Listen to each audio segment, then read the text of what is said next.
So welcome back to Vintage Steel Garage. Today we're going to carry on with the Porsche 911 996 C4s and we're looking at some coolant leaks.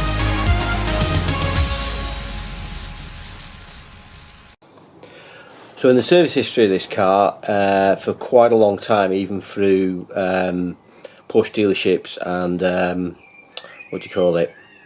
non-franchise Porsche approved garages. There must be another name for that, but anyway. It's been down as having a coolant leak. Well, I wouldn't say having a coolant leak because that means you know where it's leaking from. It's using coolant. Now the most common thing on a 996 and a 986 is the header tank.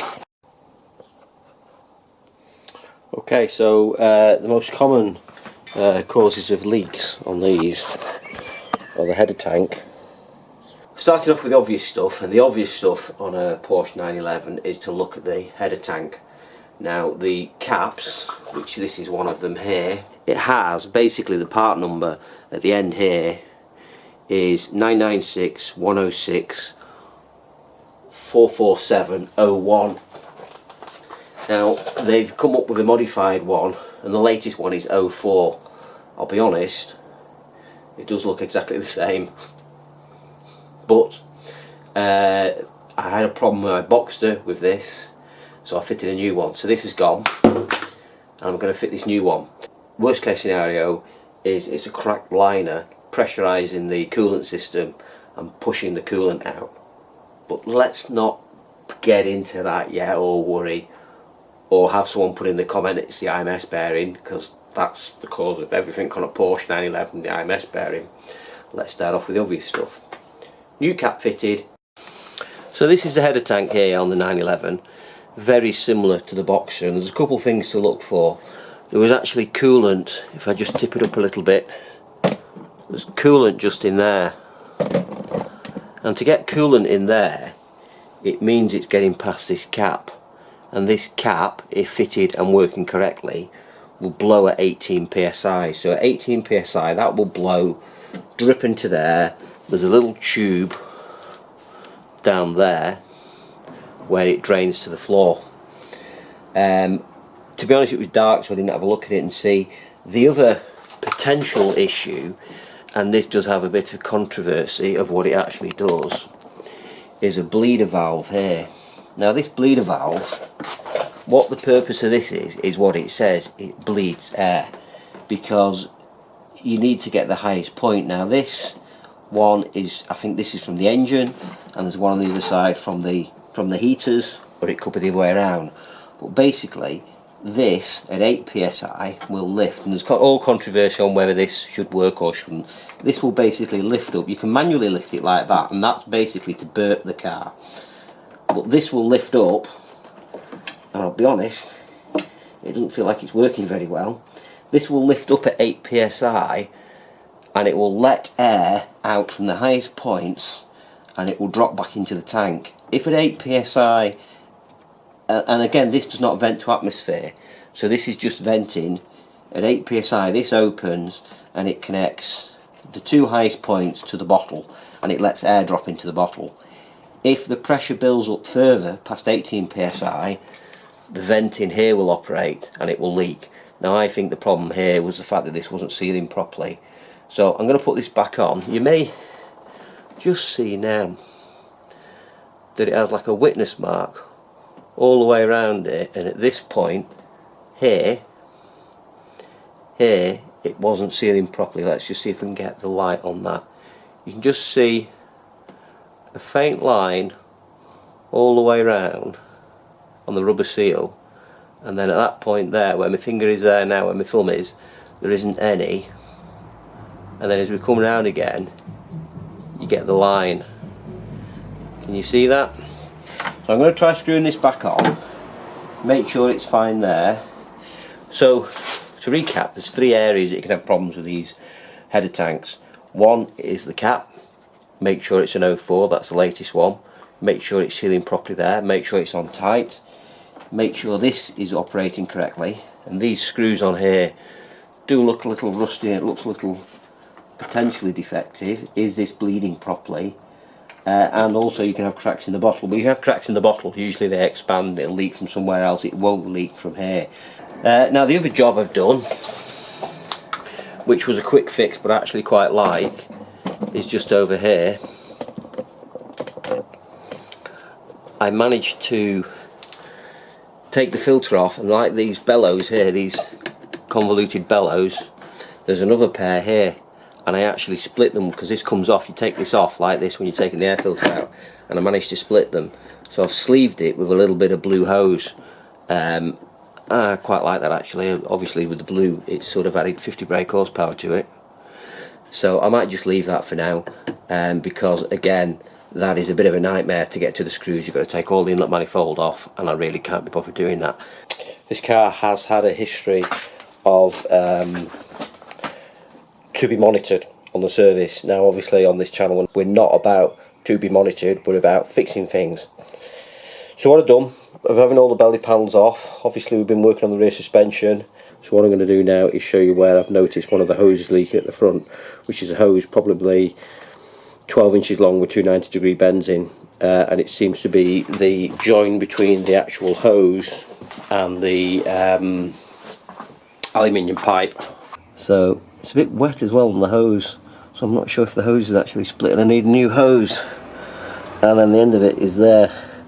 So it's not a very long hose, so it goes through a bit of a dog leg and 245 degrees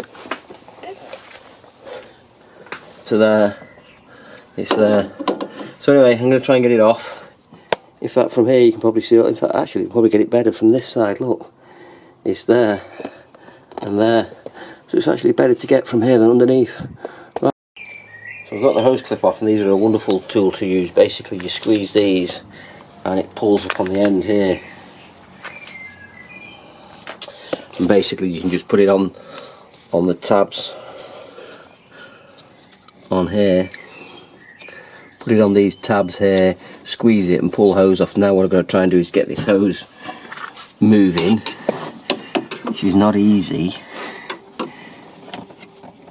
because it's behind, and I think we're going to lose a lot of coolant, which will then be the next problem in bleeding it. I want to just tease this hose out without ripping the hose. So I think I'm just going to have to put the camera down while I try and get this. Now I've got that cross brace out of the way, and you can see that that's where it's been leaking, and it's a bit funky looking. So I've just got to try and force that off, get the other end out through the wheel arch, and then we'll see if this is going to clean up. But it couldn't be in a more awkward place. So I've got the hose off now. You can see it's pretty funky around the pipe, so that needs a good clean up compared to this end here. You can just see that, although that pipe, that horizontal pipe, is steel, that's nice and clean, where this aluminium pipe is quite disgusting. What I'm going to do, I'm going to take the hose, clean the hose up and inspect it. Quick visual inspection. It does look alright inside, doesn't look damaged, so I think that's going to clean up. I'm going to get these clips off, clean it all up.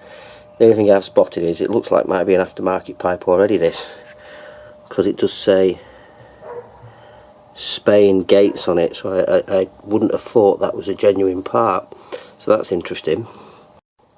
So good news and bad news here. Well, actually it's all bad news. Started to clean this up and it's cleaning up okay. However, you can see here on this sort of swaged line, the hose pushes just up to this edge here, and at this point here you can see it's basically perforated, it's corroded this pipe on the end, and you can see it is just leaking. So I think this is the leak I had, and it's probably hidden before.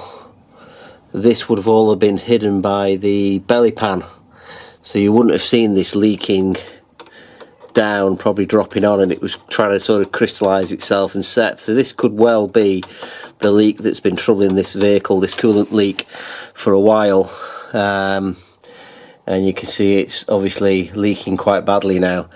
So the solution really is to replace all that pipe, which goes all the way to the back of the car. However, I'm desperately running out of time to get it ready for Le Mans. It's Sunday, 4 o'clock. I've got to get it booked in for tracking, four-wheel alignment this week. I'm waiting for a bolt for the rear suspension, so what I'm actually going to do is I'm going to do an Araldite repair on the inside, and I'm going to show you what I'm going to use. Now, what I was actually looking for was some JB Weld, because I've used that before at work with good effect. I've also thought, actually, these super fat wheels, these are ideal for sitting on while contemplating repair costs of your Porsche. So yeah, I was going to get some JB Weld. However, it only seems to be available by mail order, and it's Sunday 4 o'clock and you can't get any. So what I did find at Toolstation, and when I looked on it, is this Araldite. Now it's like a two-part epoxy. Basically, it's sort of like plasticine, two parts of plasticine that you mix together, so it'll be a putty in your hand, and then you can work it into it. It says it will set like granite, and then it can be filed and machined or whatever to suit. It's within the temperature range. It'll operate from -40 to plus 120 degrees C. I don't think it gets hotter than that on the car. I'll have to check that one. And also, because it's good for sealing tanks, it'll work in a damp environment, so the fact that the pipe isn't fully dry, I'm going to drain some of the water out of it, the coolant out of it, isn't fully dry, it should work. So let's get it cleaned up. So I've cleaned the pipe all up now, and you can see there are some holes here and here and a few here. So what I'm going to try and do is get this weld on the inside, this putty on the inside, and then a smear on the outside as well, and see what that does.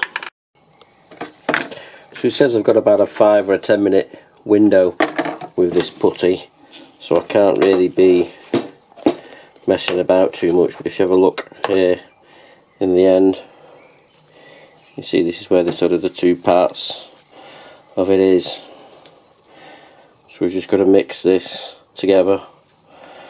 So I'm just going to cut a section off, start mixing it, and see how we go from there. So it's basically mix until you get a uniform colour. You can see it's a bit patchy at the moment, so I'll just keep mixing until I've got this uniform mix, and then start using it. You can see this bit has only been set, this little blob here, for a few minutes, but it's actually workable and fileable already. So I've put some on the outside of the pipe. So I've got some on the outside of the pipe. I'm going to see if I can get in there and file it into some sort of, conform it into some sort of shape to get the hose back on. Wish me luck.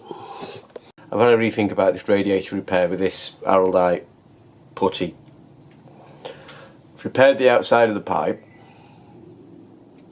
but I've also put a film round the inside. My concern is that this aluminium pipe will go through heat contractions, so it'll expand and contract, which is what aluminium does in heat. What if this doesn't expand and contract, falls off? You may have already been here before I got to this conclusion. What if this falls off, it's on the return pipe, jams in the water pump, overheats the engine, 10 grand plus rebuild? It's not worth it. The pipe's coming off. We're going to see if we can repair it properly. If not, we're going to have to buy a new one. Right, let's get this pipe off. There's no way around it. So we're basically going to have to take this full pipe out, this one here. This one the full length of the car. Let's get it the right way up for you. Which means taking this bearing mount off here, and also means taking this frame off here, and this frame is holding the engine and the gearbox up, so that whole lot is going to have to come out to get to this pipe fitting here. So you can see I've got the pipe off now. So there we go, so it goes front to back, around the front chassis. I think I'm going to say that'll do for today. I'm absolutely knackered wrestling that pipe off. I've got that pipe off. I've got to order a new one. I've also found the donut coupling to the front drive shaft is split, so I need a new one of them. So I've got quite a lot of parts on order coming. I'm absolutely filthy, soaked through in coolant, laying a puddle of coolant while taking this off. So I'm going to go inside, get cleaned up, get some parts ordered, and probably look a bit more positive next time I see you. Bye for now.